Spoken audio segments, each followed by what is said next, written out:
Okay mga ka-office-mate, buuin na natin itong ating shock absorber, no? Ito na po yung stopper. Ito na po yung nandito. Hindi ko na po pinakita sa inyo na kinabit ko itong nut. Tsaka ito, pero sasalpak mo lang yan pati itong nut. Sisikipan mo din. Salpak mo na to. Yan. Ganyan po maging itsura niyan, no? Tapos, isalpak mo din to.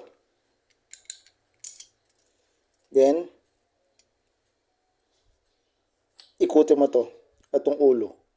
Ano? Okay? So, hindi ko na sa inyo pinakita yung paano kinabit yung isang nut.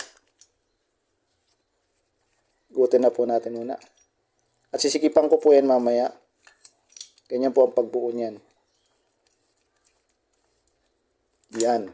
So, buo na po siya. Tatanggalin ko na lang itong mga spring na ito. At hindi ko na pinakita sa inyo. Tatanggalin ko na lang itong mamaya kasi may gagawin pa po ako dito. Ganyan po itsura nan. Ayan na po yung stopper na ikabitan natin. Sige po.